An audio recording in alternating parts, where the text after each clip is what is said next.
right, welcome to our first actual episode of our Star Wars Out in the Dark campaign. My name is Will, I will be your storyteller. Last, we left off with our session zeros to introduce each of the crew members. Everyone except one had woken up in their bunks on the Neverwhere, which is a modified Gitrok freighter. It is 70 years before the Battle of Yavin and before the name Luke Skywalker has touched anyone's lips, let alone an Imperial officer. The Republic is in full swing. The Jedi Council sits on Coruscant with its power extending outward, protecting as many interspace lanes as possible. And on the edge of the mid-rim, just on the expansion into the outer rim, we have the Chamel sector, which has a familiar planet in its system, but we will get there when we get there. Excuse me. For now, everyone has been called to the cargo hold, and let's see just how bad this looks with all the issues we've been having on Discord. It's not terrible. People aren't where they need to be, but that's fine. That's an easy fix. So, hello everyone. Hello. Hey. If if we could have everyone introduce themselves and what their character looks like for everyone except for Brandon, please go ahead and go through that now. Let's start with Jeff. Silas Winchester. So I am Silas Winchester. I am a Maris. Basically, I look like a skinny Ninja Turtle, for those that are trying to figure out what I look like. I'm 6'1", about 200 pounds. Wear a black duster with, if I remember from session 0, it was a gray or black shirt with a red ascot. I always have a low-hanging blaster pistol on my right hip. Yep. And I don't want to say more because you all find out. Exactly. Thank you. Let's go over to Gardef Zur. Hi, my name is Lucas. I'm going to be playing Gardef Zor.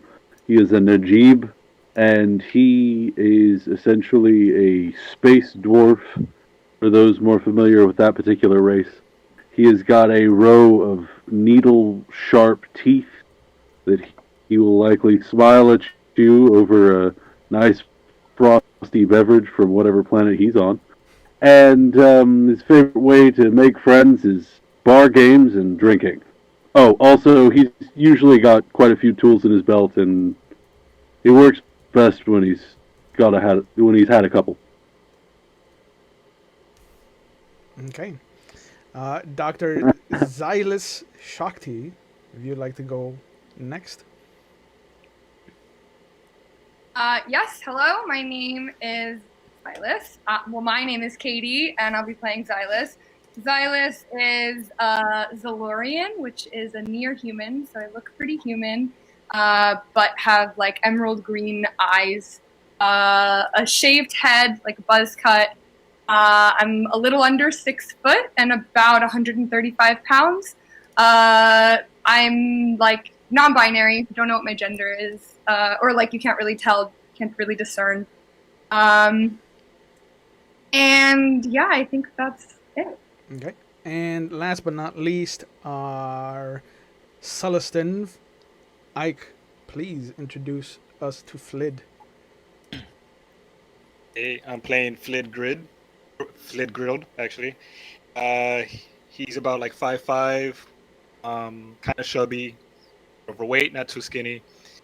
Late 40s, early 50s, around there, that age. Wine shirt, apron. He's pretty much a chef. Meals all around, happy smiles, full bellies, positive attitude. Excellent. I love that. That's so good. Excellent. Bustin', yeah. So the voice over the comms, all of you recognize as the first mate's voice. His name is Yandro Chirovol, and I will send that out to you for proper spelling in our group chat. He is a male Lasat, just short of 6 foot tall. He has this beautiful kind of dark purple fur pattern that has streaks of silver and gold up and down his arms. And those of you that have seen his chest can see that he does have a kind of striped pattern there as well. And as you all make your way into the cargo hold on the bottom level of the ship, you notice that there is a dome-like structure of spaceship debris that looks to be this mangled mess of steel and wire and framework. And in the middle of it, you see this glow, this soft hum of a glow, and these two round, almost ovular shapes glowing just above the main glow. And as all of you kind of come in and shuffle into the room, the two orbs kind of start to slowly careen upwards to take all of you in. As you approach the captain, who is standing by the debris himself, looking into this mess that they've brought on board. The captain of the Neverwhere is an Orlin Vale. He is a male Nauroni. For those of you that, because Nauronis have not been introduced canonically, the Lasats have. Nauronis look like anthropomorphic deer almost. So that's a good image for you to have. He doesn't have any antlers. He is antlerless, but he does have the kind of pointed ears, the little short snout, and the brown fur with like the white spots that kind of make. In some lights, it kind of makes this almost star pattern, like a constellation, down his arms. But if you've asked him, he's never actually traced the star system. It's bad luck, he says. But he is looking into this husk of metal that he's brought on his ship while you guys were in your sleep cycle.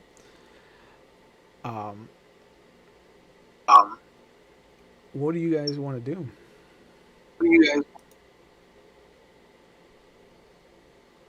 Well, I'm gonna walk up to the captain and like, well, Captain, I was just awoken. What is this?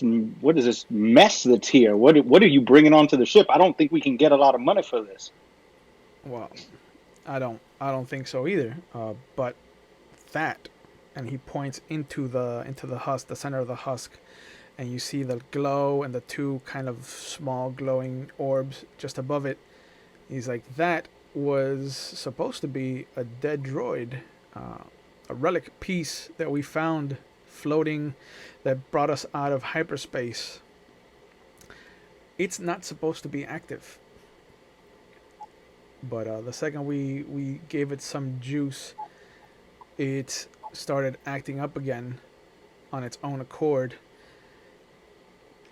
At this point, all of these voices are starting to make sense to you, Brandon. There was a cacophony of just noise and a symphony of vocal up and downs, valleys and peaks, and now you can start to discern that there have been 3 different voices that you've heard from this prison that you're in, for lack of a better word. Okay. Did you feel it's? Oh, sorry. Oh, I was going to say, if it's droid hardware, can I go and inspect it and give it a look over? It is trapped inside the pieces of this ship. It looks like the dome that he is currently like pinned inside of could not have been fashioned by a a a skilled hand. It doesn't look like this was something that was built to house him in it. It looks like it was hastily pulled down kind of around him.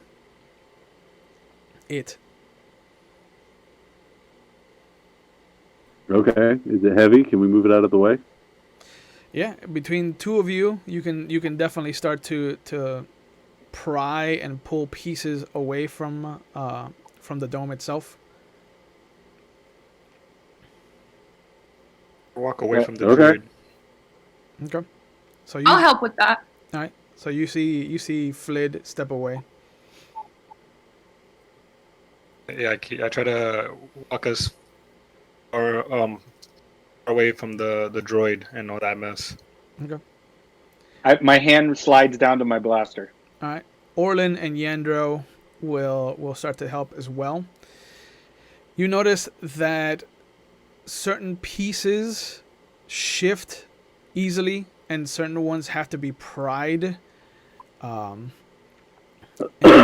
And there are moments where one shift will have like a piece of rebar just come down and slide across the droid's body. And Brandon, as it does, you feel it just kind of grating against the body of this droid.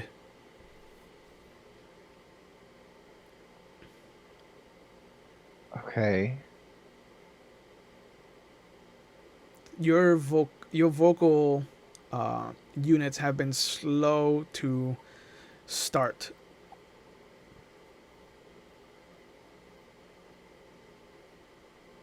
Hello? All of you hear that coming from the droid within the dome. Hello? Now, Captain, do you believe that this was a proper do in life of what he is? Oh, what? You seem to have had a stroke in the middle of your sentence. Sorry, I don't. That I said. Do you feel that this is was proper in bringing this thing, giving it energy before we figured out what the heck this thing is that's inside the ship? I agree with Silas. Can't trust droids. I appreciate the input, Winchester. But like I said, we wanted to check to see what kind of hardware or software it had running in it, because this thing looks like a classic, and it took Yandro here quite the maneuvering about to even snake the power cord into the back of its head there, but it was almost like it pulled the power cord into itself, and it just acted up on its own. We were lucky enough to get it off of it as quickly as possible. I unhook my blaster and I take it out. I go, intriguing. Hello? Are there life forms nearby? By the way, I keep it at my side. I'm not pointing at him. Okay. I just kind of take it out of the holster. All right. I step further back and try to find cover. Okay. Yeah. You can hear that there are at least 4 bodies within 10 meters of you. Oh? My name is ED57. Can you please address yourself? Let's get you out of there first, and then we can have proper introductions. So, you're gonna continue to pull these pieces away. Yeah, absolutely. Okay. Sure enough. If Orlin or Yandro see you continuing, like the two of you continuing, then they both also help out. You see them shifting and pulling some stuff away. As you pull it off, you can see that there is no natural way that this metal would have been bent in this way. The chassis that you're pulling away, Lucas, is a remarkable design for its time, and it does look like it must be like at least 200 years old. Like, this is not the kind of metals you use anymore in ship construction. Okay. There's a sentimentality to it, as you kind of like, you pull it off to the side, and it kind of makes you not just chuck it to one side, like you put it down with some reverence, because this is Okay. this is historical in your perspective. But again, you see as you make your way closer to the droid that has introduced itself as ED57, you see another piece of the metal that's encasing him shift and slide and get caught suddenly right before a wicked jagged edge seems to want to pierce the back of this droid's body. Okay. I try and stop it. Well, it's a little far away from you to stop. It's being disturbed by all the pulling. So the more you free to get to him, the more the rear end of this dome looks to be collapsing in around it. I'll holster my gun and I'll try to go around the back and do something there to try to balance if I have to start pulling stuff from that end. Okay. So it's not lopsided. Sure. So Flid, you see that all of your crewmates are on top of this domed droid, and they're all trying to get to it. You still hiding? Yeah, I peek over and look and see. It's the droid. Nope. Yeah. Nope. It's two glowing red orb of what are eyes, just kind of. You notice that as you peek up over the piece of hardware that you're hiding behind, it almost looks like he's looking in your direction. Don't hit me. I duck. He's looking in your soul. Yeah, he's eyeballing you, bro. But sure enough, you see that between the four of you, five of you, you move enough that you've created a kind of tunnel that Gardef can crawl into to try and pull the droid loose. Is this something you think you want to do? Yeah, I can do it. Okay. So let's have you make the first roll of the night. Oh, here we go. And let's do as soon as I can find you, let's have you do a simple dexterity check just to kind of crawl into the hole. Okay, hold on. Yep. And I tell him when I see him start crawling in. Yep. When I see him start crawling in, I'm like, "Be careful, my friend. We are supposed to be having some beverages later." Yeah. Oh, True. don't worry, I'll be back in time for tea. We'll be back in time for tea. Yeah. There we go. Yeah, so So we'll have it's you a do dexterity, 2d6. Fuck. and then we'll have you do a strength check to pull. Okay. Sorry, it just crashed on me. Oh, that's fine. That's fine. We'll wait for you to get it back up. You guys notice that the second Gardef starts to crawl into the hole, that everything kind of moans as metal starts to shift and kind of find its place in this new husk of what looks to be this dome. And now that you all have a clear line of sight into this husk, you notice that the droid has something in its hand. It looks cylindrical, almost like a grenade. Captain, it seems that he may have some kind of an incendiary device. He kind of looks where you're pointing, and then you see him reach out and grab Gardef's leg, and he's like, "You you be careful with that hand, okay?" Don't worry, I'm gonna get the whole thing, not just the hand. He's like, "Yeah, but it does look like some kind of grenade in its hand." Okay. Brandon, you know that they're talking about you. Am I missing pieces? Is there a device attached to my chassis? It's to your external upper extremity. I don't know. That's tech talk. He means your hand, boy. It's in your hand. Oh, At this point, my ears start to wiggle. can I turn it on?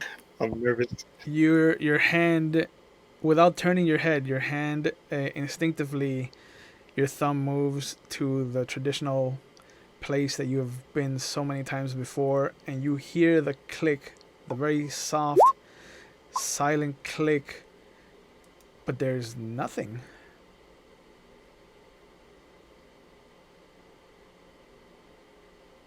There seems to Okay. be an issue. I rolled an 8 for my first and a 5 for my second. Okay. What are you rolling? Because your dex is 2, but your strength is 4 dice. Are you hitting the actual stat? I don't know why 2D. Yeah, hold on. 46. Yeah. There we go. Okay. What? You know you can just hit the stat button, and it'll roll for you and tell you what your wild die rolled for. I can? Yeah, boy. Because I'm doing this on the phone. Looks a lot different. Oh, yeah. You're on a different planet then. You gonna have to stay. Oh, okay. So for you, the last die will be whatever your wild die is. So, but yeah, you manage to crawl in there as easily as possible, and sure enough, you notice that as you get closer to it, the glow seems to be coming from inside the actual like chest cavity of this droid. It does not look like the glow of a typical power core. Brandon, you see that the shape has closed in on you. It looks small, smaller than you. Almost reminds you of the Jedi Knight Yoda from the temple on Coruscant. Mm-hmm. The Jedi Master. And but a little bit thicker, a little less squat, and a little bit thicker, and a little bit more bulky. Yoda doing squats. Hello. I am ED57. What is your name? Gardef, I'm here to get you out of here. Hello, Let's go. Gardef. Yes, let us exit this cave.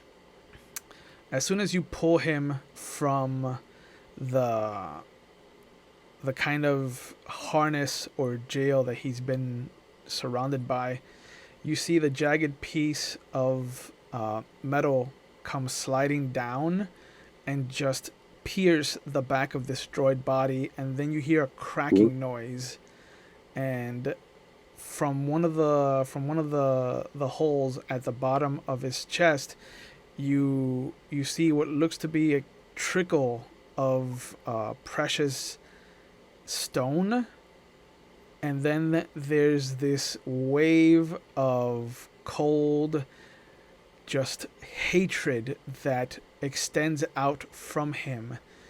If everyone could make a perception check or willpower, whichever is higher for you. Me too? No. Okay.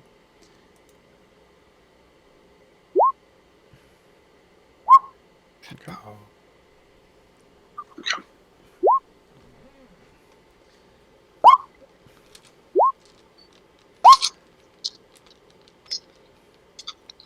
Okay. Perception or willpower? Perception or willpower, whichever is higher. Oh, whoops. I don't know why that rolled so many times. Yeah. All right. I will take your first roll. Okay.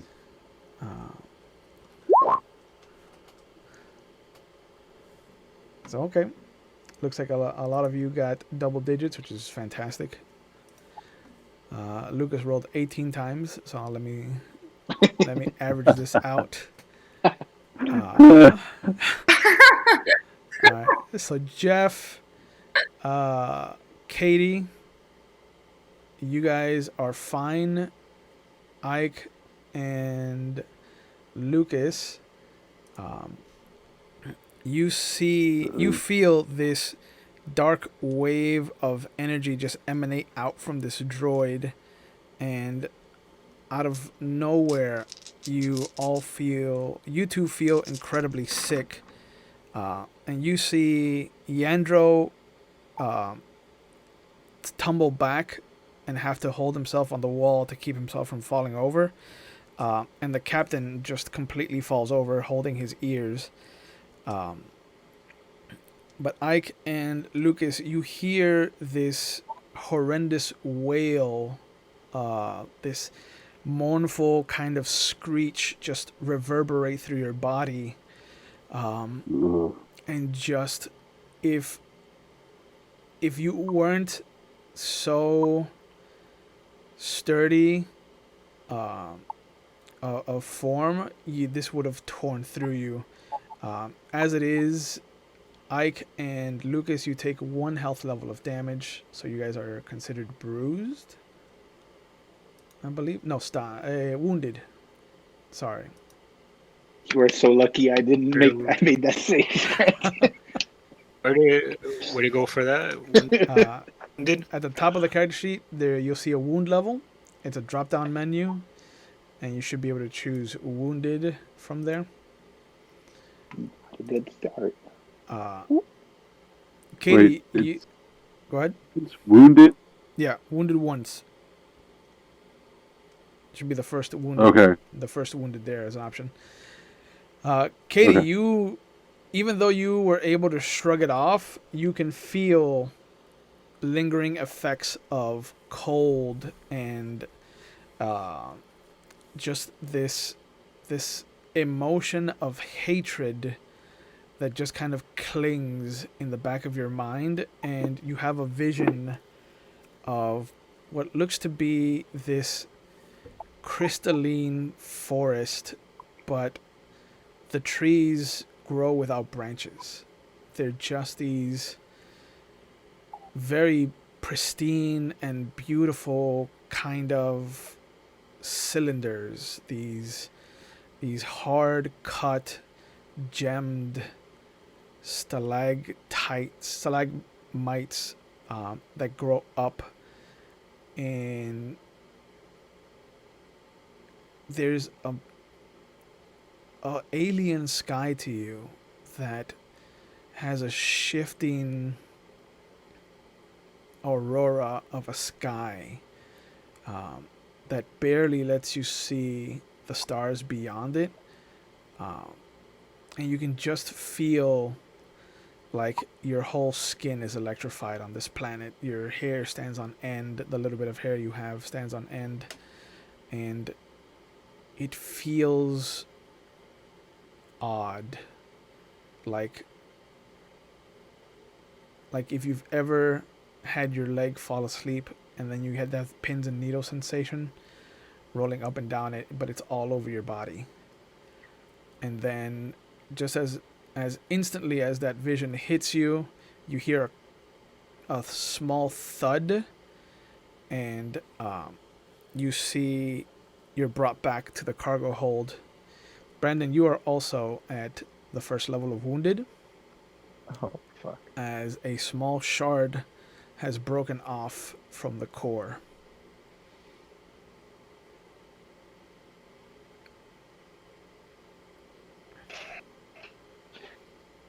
But there is a piece of a gem that sits on the floor in front of you, Gardef, that looks to have come out of this droid's body,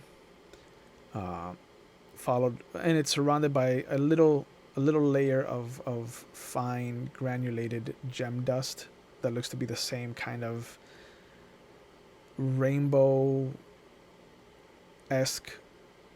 color spectrum. Like, it doesn't sit at one color, which is weird to you. But you can feel that you're bleeding out of your ears, and so are you, Flid.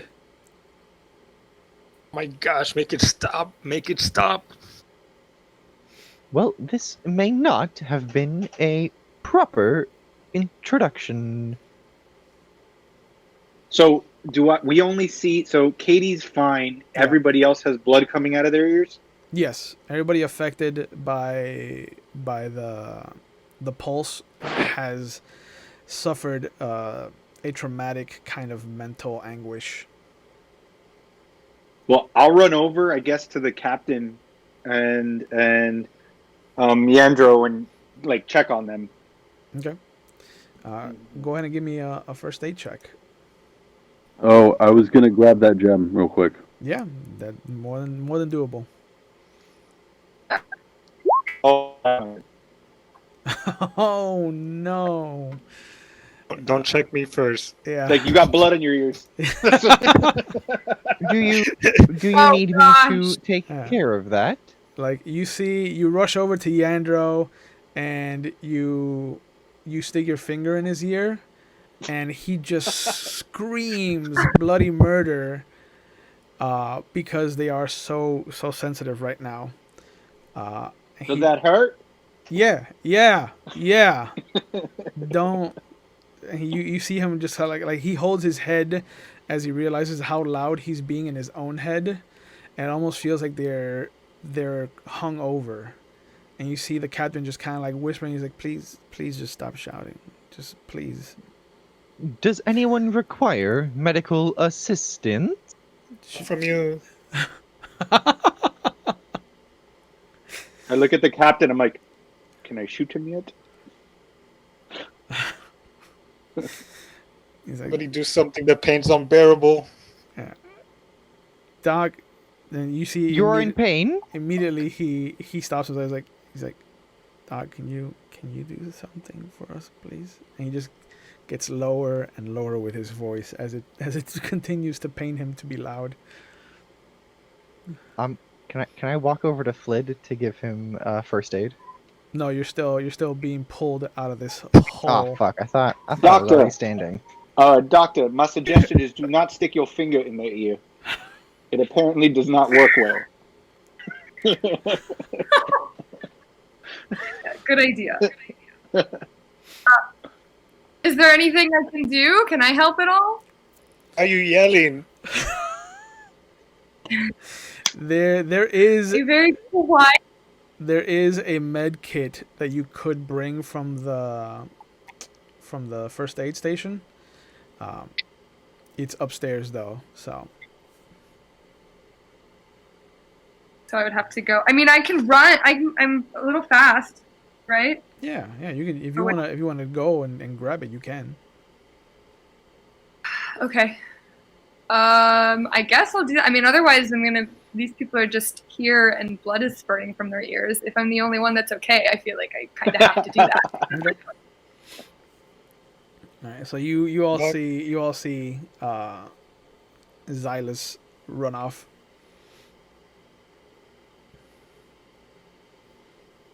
But She's gonna help you. But you also see Gardef kind of wiggling out of this hole, dragging the droid with him.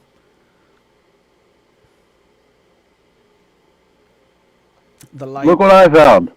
The light starts to catch your receptors, Brandon, and everything in this cargo hold comes into view now, and you're slowly.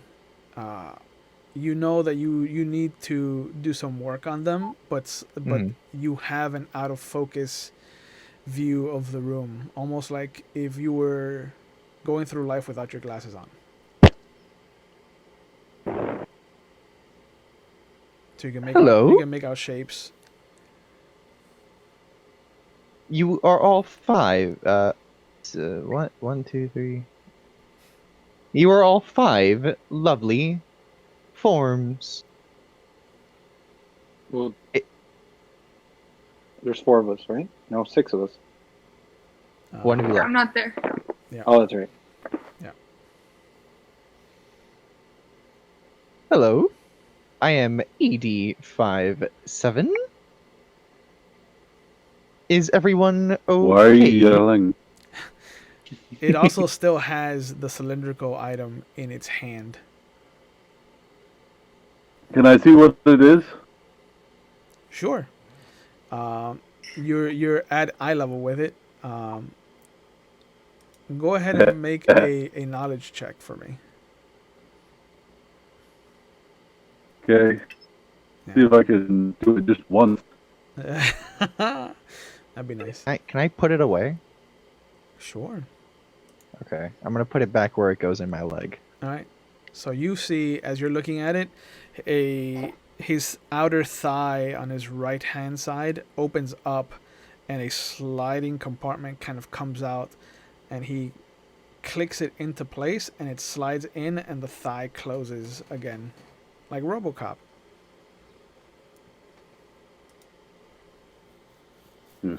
Start shooting dicks off. Yep. Only if they're using women as shields.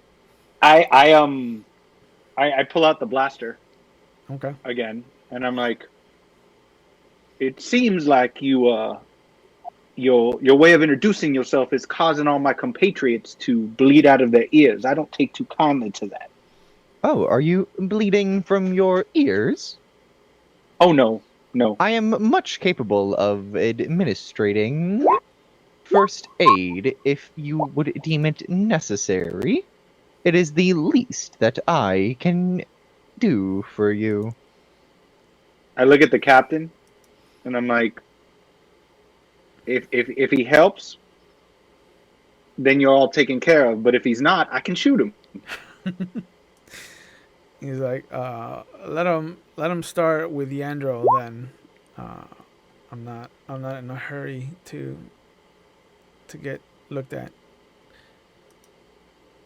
Okay. I look at Edie. I'm like, tread lightly, my friend, and do what you must. And I point to Yandro. I don't know if you're trying to roll for like the best roll possible or the worst roll possible. But you've rolled 7 times. I've done both. I don't know why. I pressed it once. Okay.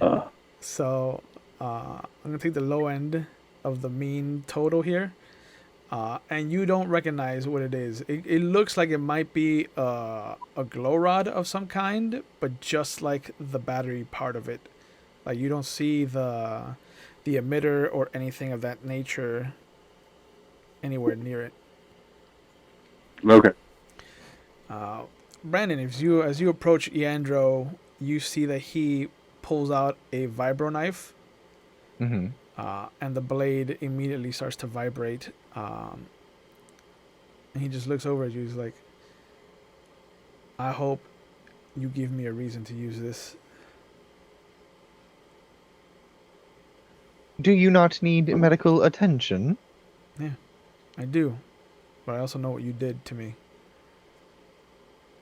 I have done nothing of harmful nature. Roll your first aid. See what happens. Let's see if I kill him. No, 24.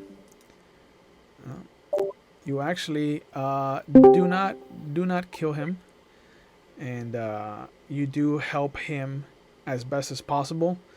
The the assault that happened to him in his head, so you can't really do anything with what you have, but you Mhm. manage to kind of like lay him down as gently as possible, and you tell him how to help with the nausea that should be coming on to him.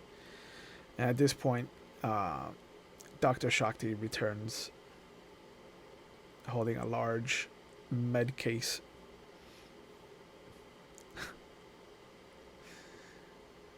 Hello, I am ED57. I ignore ED because I don't trust him or them yet, and I go to Nice. whoever looks like they're in the most pain. All right, Flid is the closest as you come back. He's still kind of doubled over. Doctor, Okay, I try to help.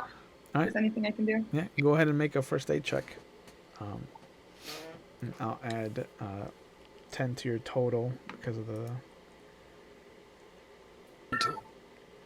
kit that you're using. All right, 25 total.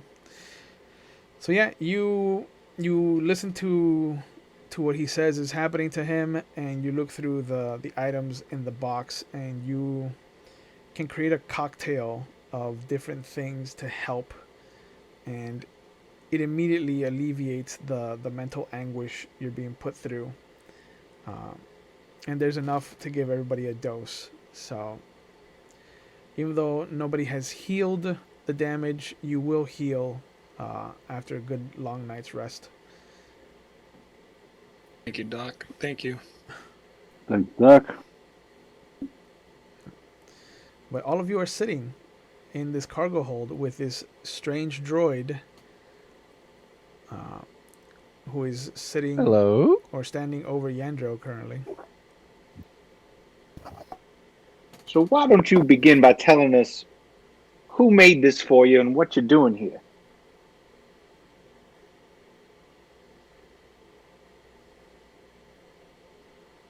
I have no answers for either of those questions. What is your primary function? What is your function? Funny. I would suppose it would most likely go to the last task that I was assigned. Are we anywhere near Bakura? The captain looks over at you as they sit up, and they're like, "Bakura's a week away. Like, we're not far, but we're not near it. What were you supposed to do in Bakura?" My master and I were delivering sensitive cargo to Bakura in hopes to intercept pirates. He fondly called it bait. Oh, well, I personally haven't seen pirates on this space lane in some time. But we're also on the outskirts of, the Chamel sector, so I wouldn't be surprised if there's like a rogue Star of Liberty about here and there. Hmm. But How they don't do anything on their own. how far are we from Oasis? From where? Oasis? I've never heard of that planet.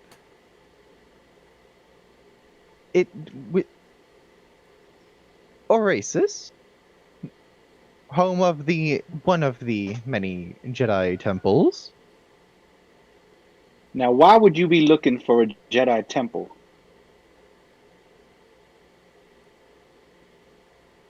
I've been advised not to answer that information fully.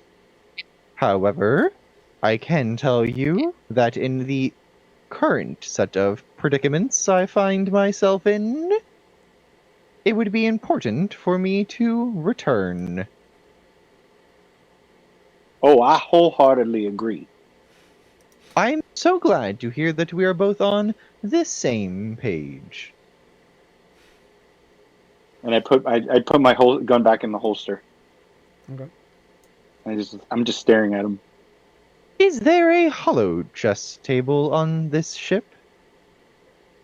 Wait. Why is nobody asking him this important question? What did he do to us? What did you do? I mean, we're fine. We're pulling you out, and then your ears start to bleed. We're feeling pain. We're feeling a little bit under the weather here, you know. Only recently started playing, but it seems as though I am fairly good at the game. Is there a hollow chess table? No, that wasn't part of the luxury options when a ship was purchased.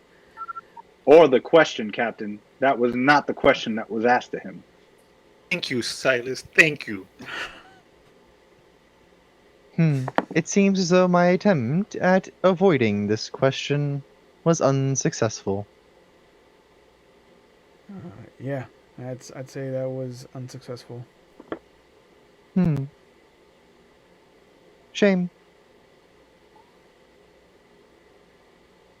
So you're gonna So that's it? you're gonna answer the question? That's all you're gonna...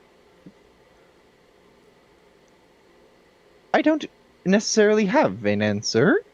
I was just merely hoping we would continue on as though none of us wanted to know. I look at the captain and I point to the airlock button and I point to him. And I'm like... Yeah. He nods at you. He's like, "Yeah, I brought you on board because there's a bit of a rogue spark of a distress signal, and you look to be a relic that we might fetch a good credits amount with a collector, but you are giving me no reason to hold on to you whatsoever, Edie." Year is it? I mean, is that a trick question? No. Your logic system should have registered the year the second we hooked you up to our power.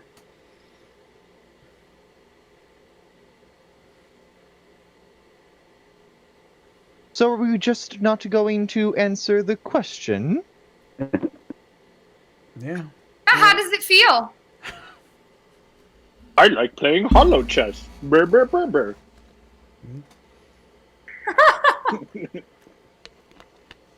You ever cut a deck of cards with one hand, Edie? No. Oh. Looks like I was successful at avoiding the question. Hey, Captain, we can't trust droids. told you. No, Can I tap into the system at all through you can try. my what's that bullshit I can do?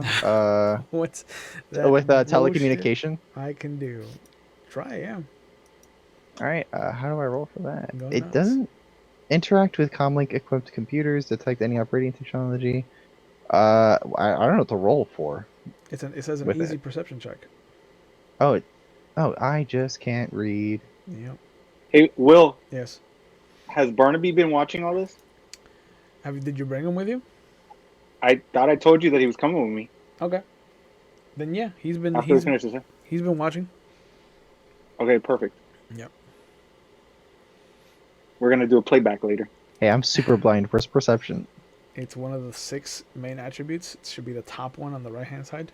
Oh, I'm here looking at all the tiny ones. Okay. Nah, big boy. 7 with a green square around it. Ooh. As you reach out with your natural telekinetic, like telemagnetic senses, you sense the first thing is a small droid sentience about 5 meters away from you.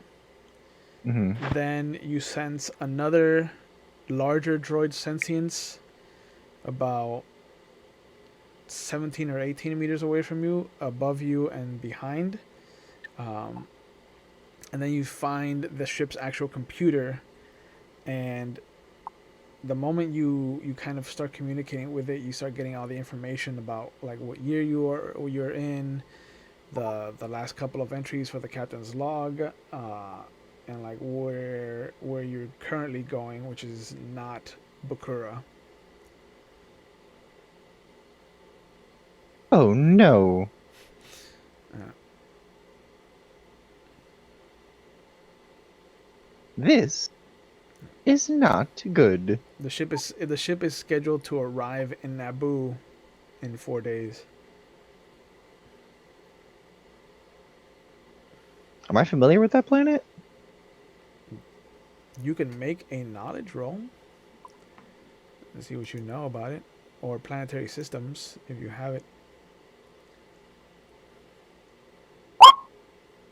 Okay. Naboo is one of the key planets in the Chamel sector. Hmm. It is equal parts ruling family, like a chosen family to rule, but they are voted in democratically. There has been a select number of Jedi's, very few select number of Jedi's that have come from Naboo.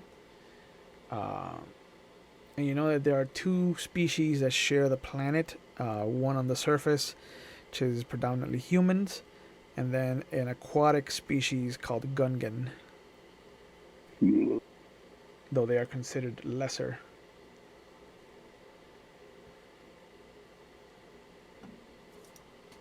We are 4 weeks from Naboo.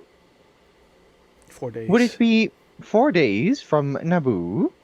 Would it be possible for me to have a separate room while we await for the transport to arrive? I will How would a then closet do? You what? not How would a closet do? poorly. So You delay- you didn't even. Oh, go ahead. That was Good. it. Do you? So you didn't even know what year it was. You just woke up, and now you know we are heading to Naboo. That's pretty interesting, Captain. I don't trust him. Yeah. I am How'd you figure attached out to we're a going to droid. Naboo? Simple, really. I read your computer. There are From also here. 2 other droids on the ship. Yeah. Barnaby right there, and Pete. Yeah, P3 V1. Interesting. Well, I am 100 years behind schedule, and my master will be very upset knowing that I did not make it to Bakura. Is your master a Wookiee? No, he is Jedi Master Jethrak Kiln. Oh, he's Got a pistachio. probably dead. Katie, Still haven't answered our question. the second he says the name of his master, it raises a light bulb in your head because the Jedi you were with was a kiln. An Orlac kiln.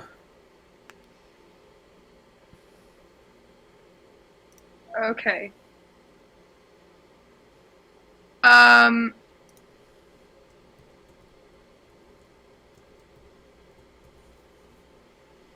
Can I ask the droid guy a specific question about like the appearance of what his master looked like? Sure. And see if it sounds like it's the same person? Yeah, go ahead.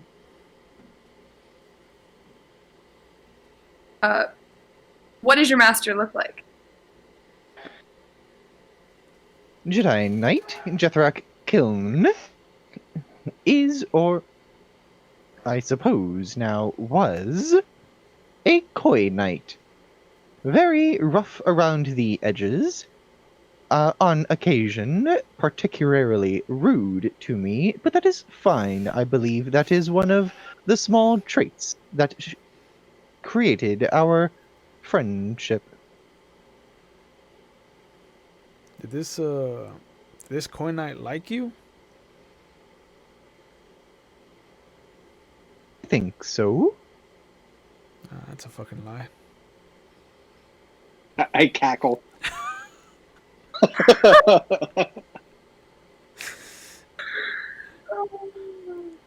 I look at the captain. I'm like, I guess I'm a Jedi Knight because I hate him.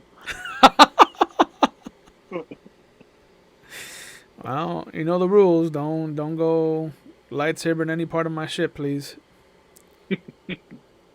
Wouldn't if I could. Yeah. So you a droid that thinks you're a Jedi?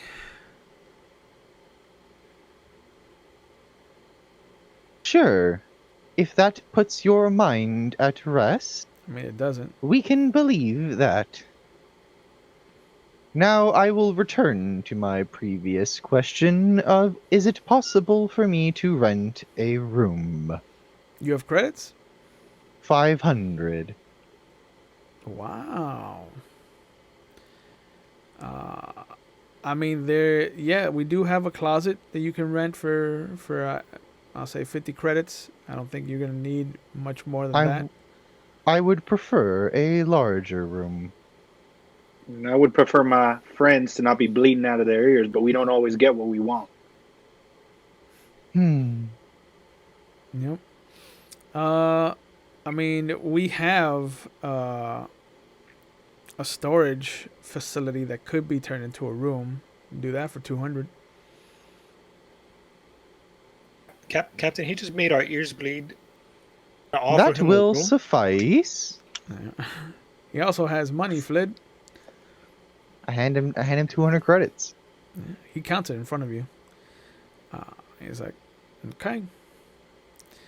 These are a little old, but I would suppose so. money's money.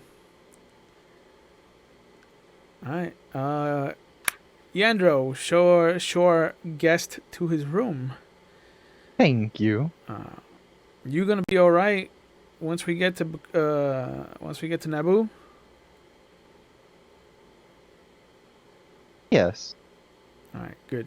So you don't need to go to Bakura for anything.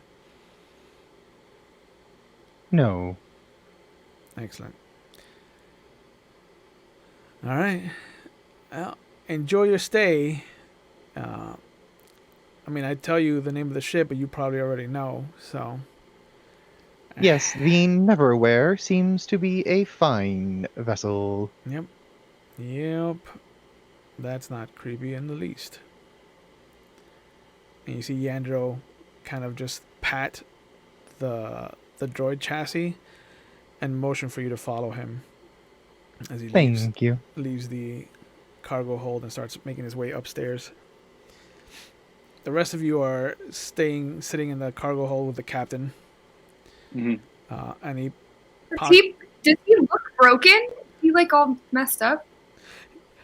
he has taken some structural damage, especially when he was being pulled out of the prison, quote unquote, that he was in.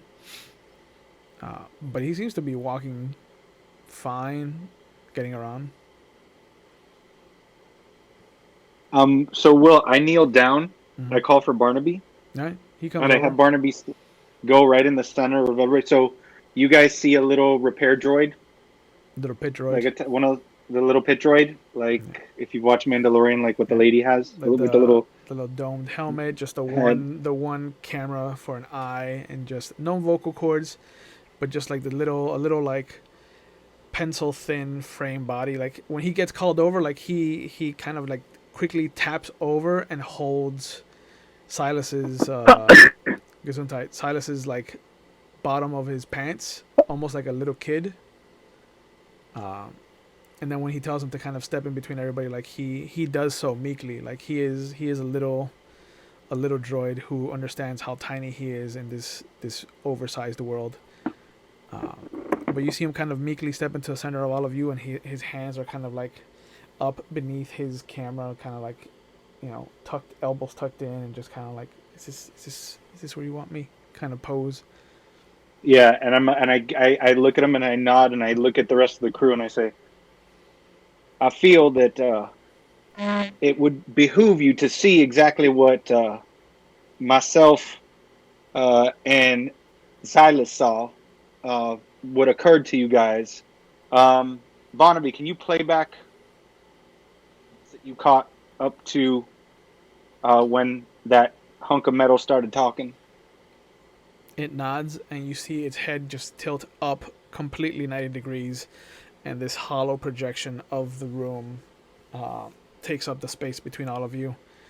And you see that it shifts into an electromagnetic spectrum, and as Gardef pulls and the jagged piece of metal cuts into the droid, you see this wild, just kind of pulse of energy stretch out from ED57 and just kind of rocket outward in every direction, almost like a supernova exploding. But it's instant. It's instant, and you see that the moment it hits everybody, it shifts color, so that it kind of hits, rolls over the body, and then trails with that shape of whatever it hit in its wake. And then Barnaby shuts down the image and then kind of brings his head back down and then clambers over back to Silas's side and just kind of holds his pant leg. Yeah, that'll do, Barnaby. Doctor, I know this isn't exactly your specialty, but do you make anything out of this?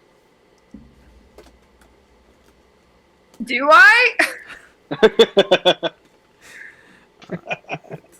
Take a look Did at do like a it. check? Let's take a look at your skills. What do you have?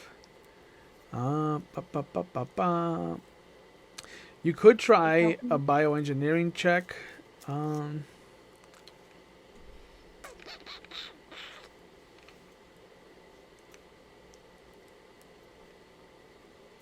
Yeah, you got. Let's say you could try bioengineering. Okay. Oh, a 10, but with a red square. No. Yeah. So you look at it, and it's not something that you've seen in nature before. You've read papers on certain animals that can tap into electromagnetic spectrums and use it defensively. And you've also seen that some animals have used it as a kind of weapon particularly against Jedis. There's a particular animal that is actually been described by some Jedis as being force blind, that it doesn't exist in the force at all, and that there is a kind of aura that shifts around it that dampens the force.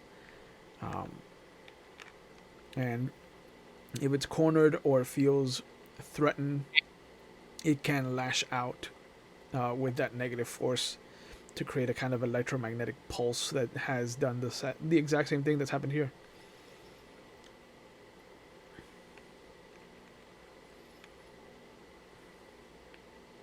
Okay, so I'm not entirely sure if this is what it is, but I've seen something similar in nature before, and I kind of describe what you just said, how it's, those animals are sometimes picked up, their force visible, you can't really see them. I'm not sure if that's what it is, but that's the only thing that I've seen that looks close to that. God, if you didn't notice anything since you were up close and personal with that thing. Well, I noticed that it had a very strange energy core, that it was glowing a bright... What color was it? Red? It wasn't glowing any particular color. It looked like it was shifting through the spectrum. Okay. And the core was glowing really brightly for a regular power core. And it was taking up a lot more inventory than you would imagine a droid of that size needing. What shape was it inside the cavity? From the little bit that you saw after the jagged piece cut into it, it looks like it took up a lot, like almost a stalactite shape, like it grew down from the base of the neck. Grew down from the base of the neck. Yep.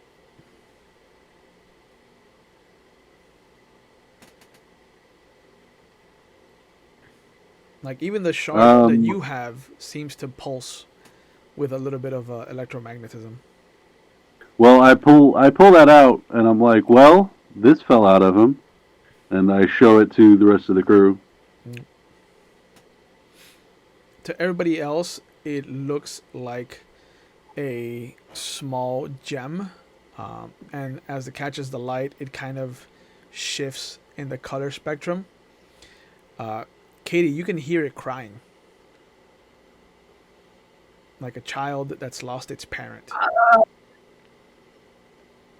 Okay. Does it look or feel at all similar to the vision that I had earlier with the crystal forest? It does.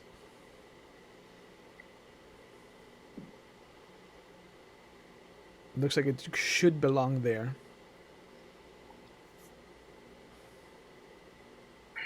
Okay. Is ED still around, or is he gone now? No, Yandro has taken him upstairs to the small closet they're giving him.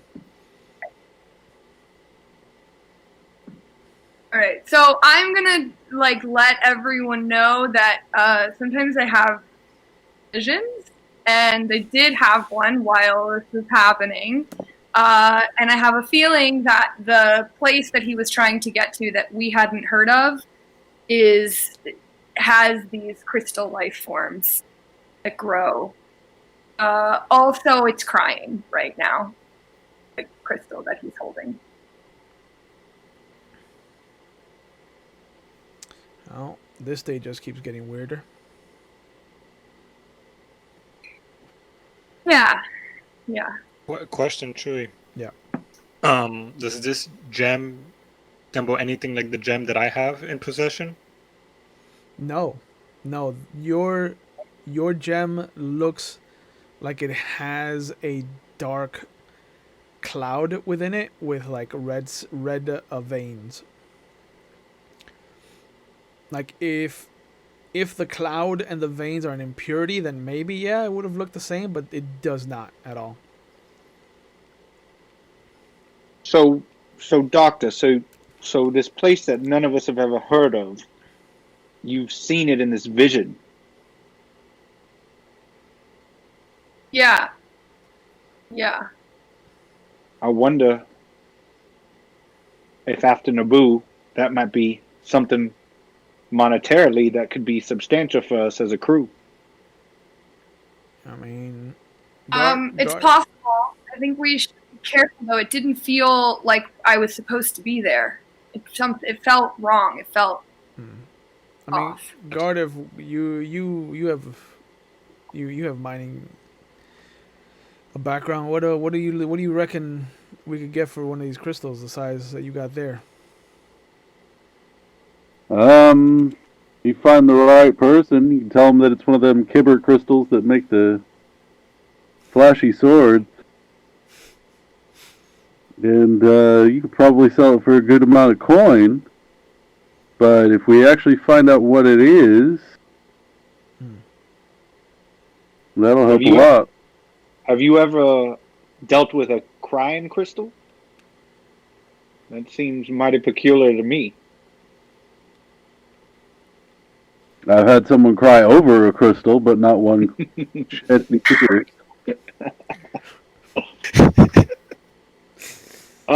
Captain, further one other question. We were all highly concerned about some kind of explosive device, and I don't believe any of us checked him to see if he still had that in his possession. Oh yeah, Gardev, Put it in his eye. did you see where he put that grenade he was having?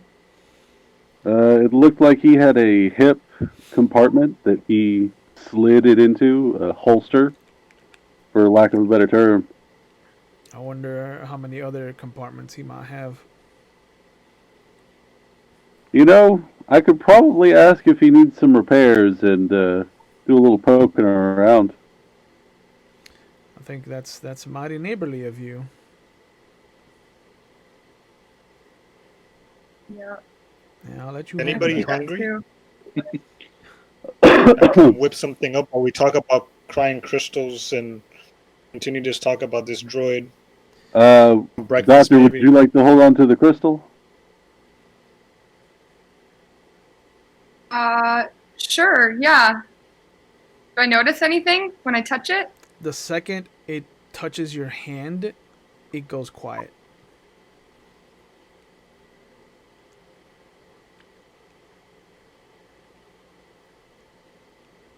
Okay. It goes quiet as in it feels like I don't sense it anymore, or it goes quiet in that it feels like it was soothed. I can't tell. A little of both. You don't know which way to lean towards, but you kind of get a sensation of both. And so, I mean, feeling the latter even a little bit should give you some consolence, some consolation. But yeah, you're not sure which one of the two it is. If I put it in a pocket, does it cry again, or does it stay No, it stays calm? quiet. Quiet. Quiet. Okay. I look at Flint and I go, I think breakfast sounds like a wonderful idea, my friend. I think we all need a hearty meal to deal with whatever that droid is going to throw at us. Yeah. Save me a plate, Flid. I'm gonna keep looking through this debris and see if there's anything that might, catch us something. Aye, Captain. And if you see Yandro, send him back down here. Not a problem. Some scramble and some sausage. Yep. Sounds good. I'm gonna actually stay with the captain, Will, and help him. Okay. But So sure I'll enough, just- where do you want to go, Lucas? I was gonna go see ED. Okay. So, Katie, where do you want to go? Because Flit's going upstairs to the galley. Yeah, I mean, I don't need to eat, so I'm not going to do that. I might, like right now, I mean. Yep. I might, I don't know. I guess I ask who would be more helpful. Would you? I know a bit about droids as well. Would you like some help, or should I stay here and help the captain? You can come along if you like.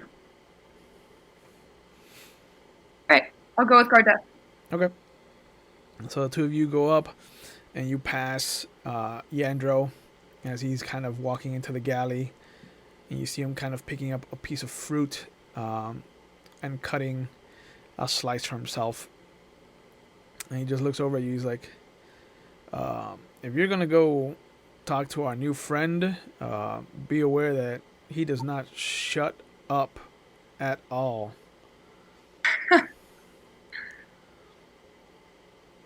Thanks. Good. We need some information.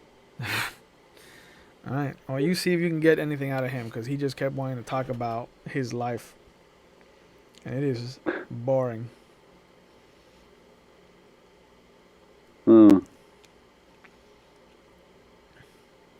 But you see him go into his room.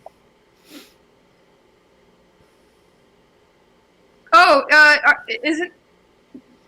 Captain is looking for you. I let him know. He stops at the doorway. He's like, all right. Guess it's going to be a long night for me then. And he puts the fruit in his mouth and just goes back downstairs. So Flid goes into the galley and starts cooking. Start cooking up a meal. The crew. All right. Start humming a little tune. Nice. So, the two of you arrive at what was the extra storage area on the cabin level, and you can see that the storage stuff has been moved out into the galley, and the room is kind of barren except for like a cot, and you can see that the droid is there. Moving 3 spaces forward will then put you in a perfect position to win. And then following the next match with that win under your control, you would move 2 spaces to the right, and then 4 spaces to the left, unless they move south 3 spaces. I'm just going through like various chess games in my brain till someone stops me. Okay. Gardev, How many games can you go through?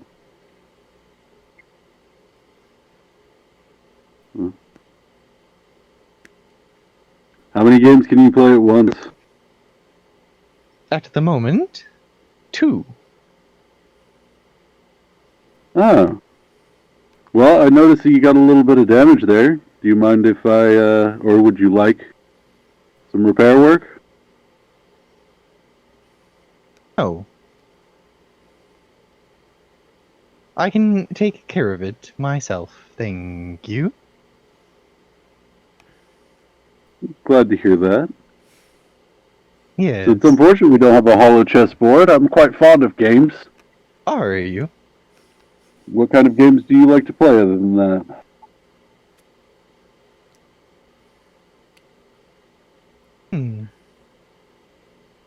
Prior to my discovery of hollow chess, it was find a topic in the archives and study it to the fullest capacity.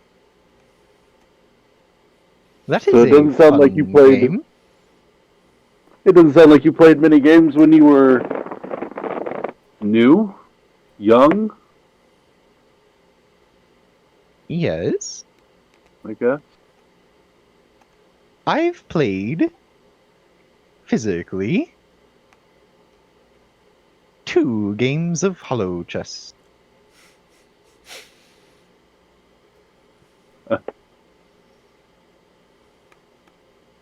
It's a very fun game. Are you familiar with the Jedi jump? It's when you are able to surpass another piece on the board and take them from behind. Ha ha ha ha ha ha ha ha. Speaking of behind, I believe you're sparkling somewhere. I beg your pardon? What were you saying, Katie? You seem. Yeah. What were you saying? Well, I was asking, his chest is where the crystal came out? Yep. Is that correct? Yep. His chest cavity. If I look at his chest cavity, does it look like there's like a cracked crystal or a crystal missing? There's currently a closed door, like a little, like a. The chest has like a little doorway, door frame, and it's currently closed, so you can't really see what's behind the frame. But you do see that his glow has diminished now.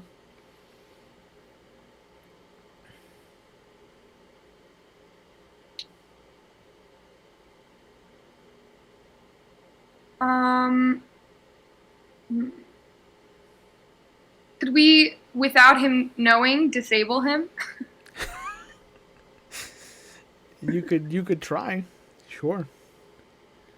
How would you like to try to disable him? I don't know. I mean, based on my understanding of droids, does it look like there's anywhere specifically that like a power source would be other than the chest? Let's have you make a droid repair roll to see if you can spot anything, any place on his body. That.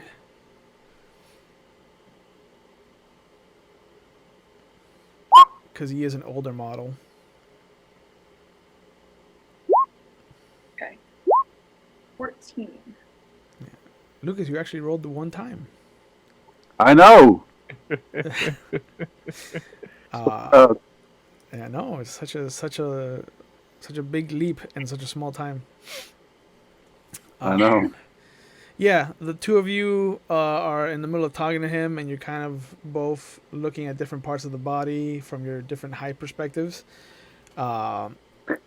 Katie, you know that the model that he's based off of, there's probably a switch at the base, at the back of the head where the skull meets the neck that you could probably push to shut down the droid.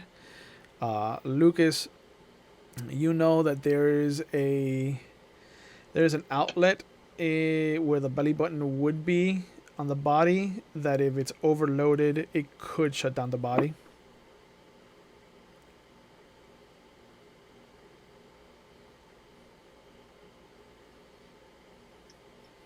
Okay. Do with that information what you want. And while you guys think about that, we go back down to the cargo hold. You see the captain and Fuck. that's fine. Sorry. And Silas start moving things around. And as you're moving things, he looks at you. He's like, "What do you think did this to kind of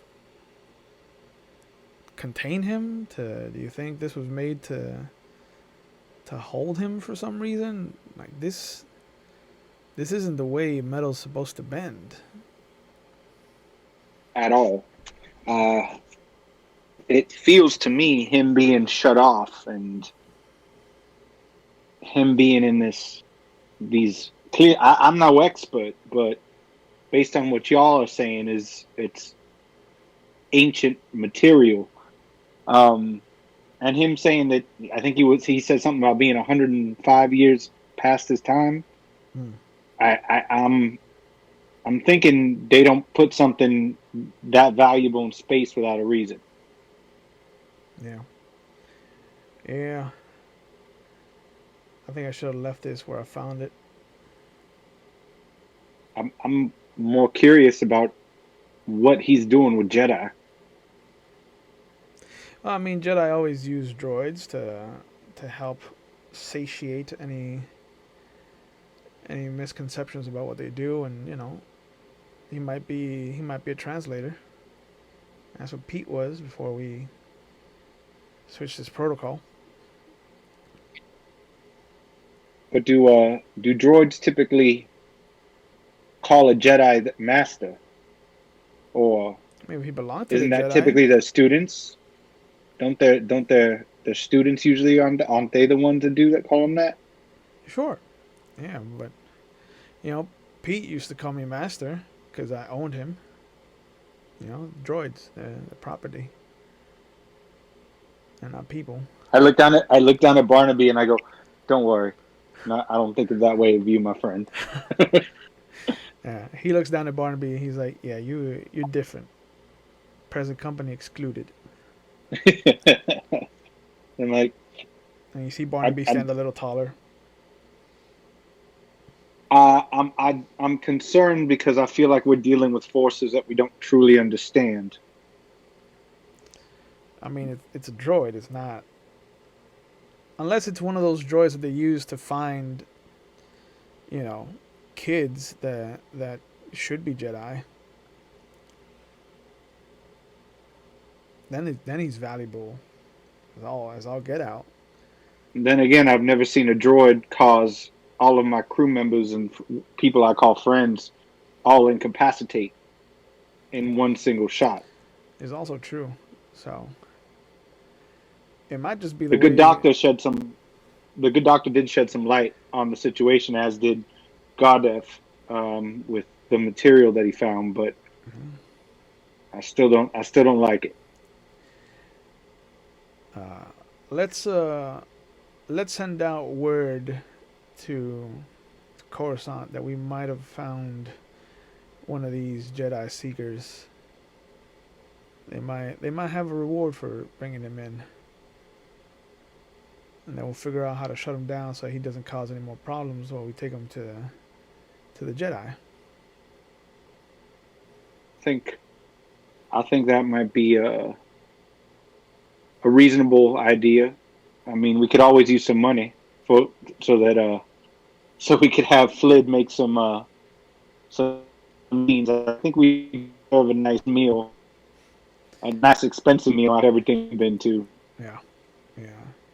A good meal might make things worthwhile. And as he says that, you see Yandro come down. He's like, "All right, I'm gonna go up to the cockpit and put out the word to our Jedi friends that we might have found the seeker droid. You two see if there's anything left over that might be worth something in here in this mess. Be careful. I don't want any of these jagged pieces to fall down on any of you. And I'll let you know once we move forward what we can do with this thing. But for And now, what I'm gonna be. Oh, go ahead. Sorry. he's like, for now, keep the gun holstered unless he does something again, and then you have my full permission to just shoot him. I just like nod and smirk. So Will, when I'm going to the rubble, I'm gonna try to like see if there's anything kind of. Obviously, the whole thing's out of the ordinary, but I'm gonna try to see if there's something that stands out in the rubble. Sure. Go ahead and make an investigation check, I believe. Okay, I have that. Yeah. You do. 19 with a 6 on the wild die.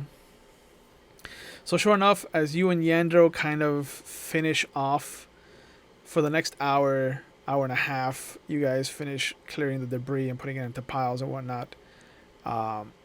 You discover that there's an entire set of lockers that were used and bent out of shape by something. Something massive must have taken these lockers and bent them to this form. And after cutting through the locks and kind of cutting angles into the metal so you can open up and see what's inside, you see what looks to be in one locker just these two magnificent looking like leather coats. One of them is sleeveless with a very thick kind of furry collar, and that also trims at the base of it. It's like a sleeveless trench coat with just this thick collar of fur at its top and at its bottom, and the inside shimmers like it is a kind of fabric that has this muted glitter kind of tanned into it. The other coat has its sleeves. It looks like it's a little slimmer, like it's meant for a woman.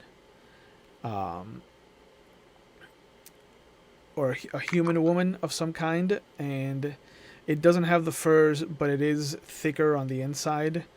These two are meant for cold weather. They look like they might fetch a nice sum.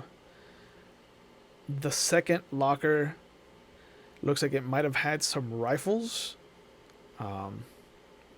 but with them getting bent out of shape, the rifles are just now like pieces, but they can definitely be used. You think you might be able to repair them, maybe fix some of them, but there are 6 total, and it looks like there's enough to maybe make 2 working models off of the pieces you have now, and you might be able to make a third, to repair a third out of that.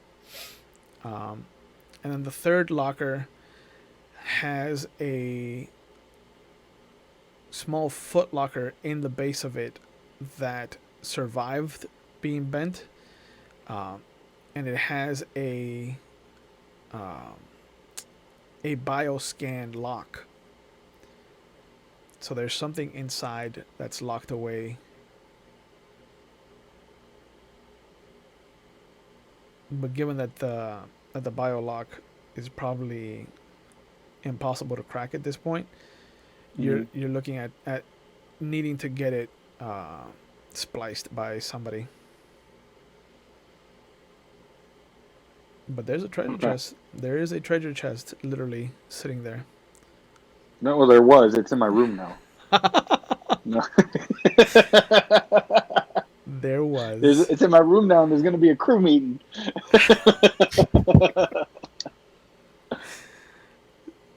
So, Flid is at the galley cooking. You see the captain come up, take a smell of what you're doing, takes a piece of whatever is already cooked that he can just kind of grab in his hand and take. And he just looks at you, he's like, I'll be back. Captain. I'm just going to make a call real quick. Do you need anything? You alright, Flid? I think it's good around here. You know, I got it. Yeah. At that point, you see Pete kind of Anything? come out of... Any special request? Nah, not from me. But you see Pete come out of nowhere and just kind of stand next to you. And he's like, Captain, I have sensed the presence of another droid on the ship. To the side, away from Pete. Yeah. And he's like, yeah, there's another droid on the ship, Pete.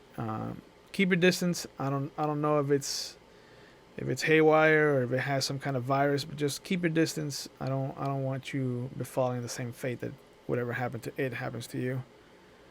And Pete kind of looks at you, Flid, for a moment, looks at the food, looks back at you, and then he looks at the captain, and he's just like, Captain, I did not know that you cared. I will have to go write this in my journal. And he turns and walks away. And then the captain looks at you, Flid, and he's just like, there are some days where I'd like to just shoot him. And then there's days like today. And he puts the food in his mouth, and he makes his way up to the cockpit. Captain, again? Really?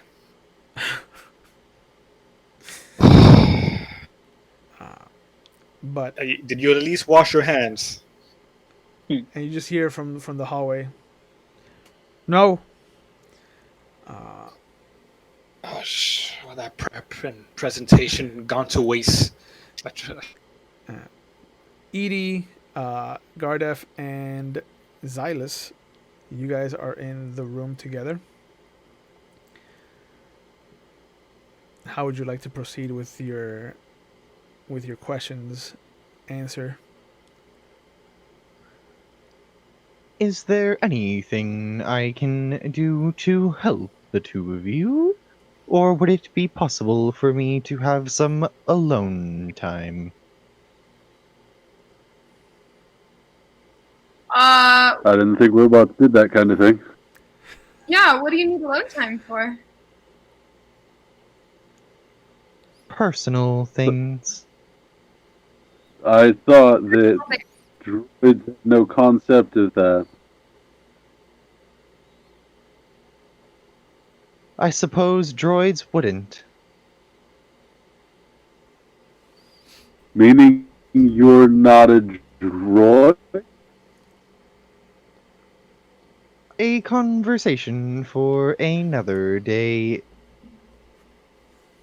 But the thing is that you just keep saying that, and you literally almost killed all of our friends and comrades. So I don't think that it's acceptable that you just keep evading the question. So we're not going to leave unless you want to start answering some questions. Hey, Will, Yes. can I try affect mind on Gardef? You sure? How'd I do that? I'm gonna mute myself right now. Are you trying to cast it in the same turn?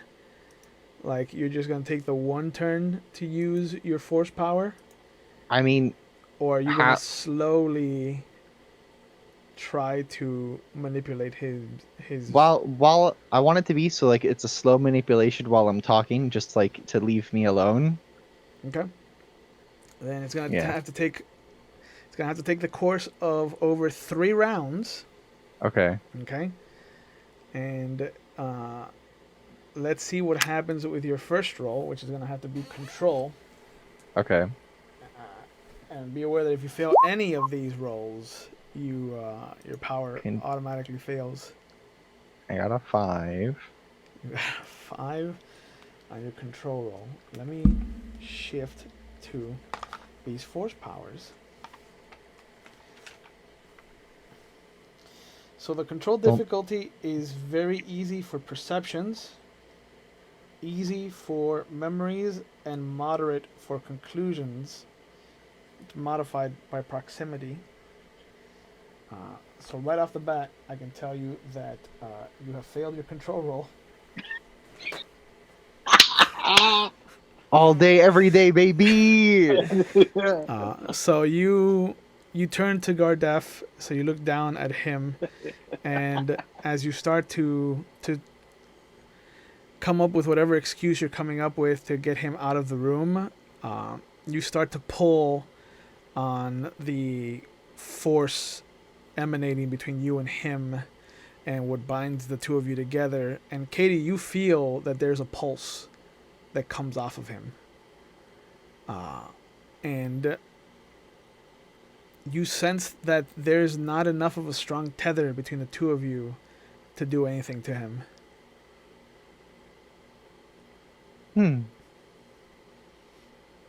A shame. But It's a shame. yeah, you see that mid-sentence he just kind of stops and he's like, a shame.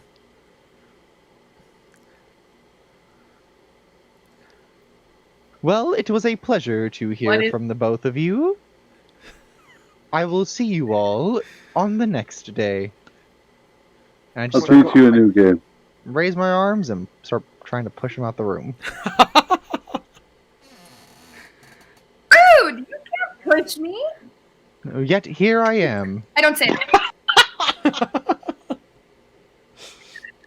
Yet here he is, pushing you. So yeah, so you see that he has one hand high to kind of push Dr. Xylus out, and one hand low to kind of push Gardef out. And he's just kind of like I don't know that I have the temper to handle this. I think I would hit him. Okay. Just flat out fist to face. What is he made out of? Would it hurt me? Beskar. Look like it would Pure hurt. Beskar. It looks like simple droid material. Like it might be, at best, it might be some kind of steel. At worst, If he's cheaply made, it might be like some kind of hardened aluminum.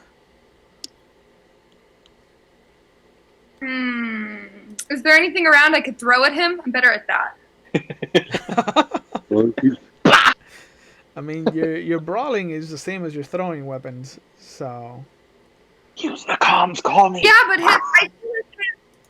it's gonna hurt my hand if I just hit him with my hand.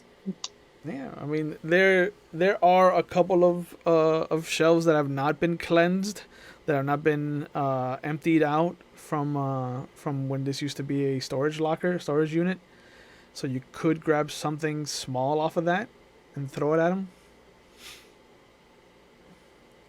Okay, I'm gonna do it. All right. Well, I like put it up and show him that I'm going to do it. Does he stop pushing me?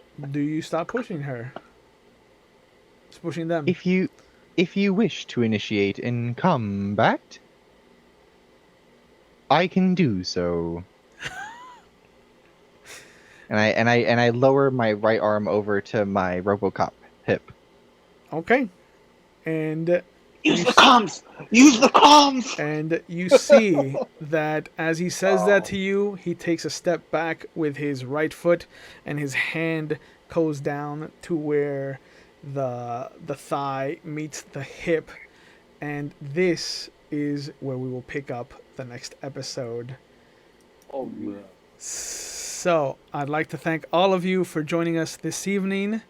Please remember to wear your masks, take care of each other, be safe, and we will see you not next Friday because it is Christmas Eve, so have a happy holidays, but we will see you on Saturday.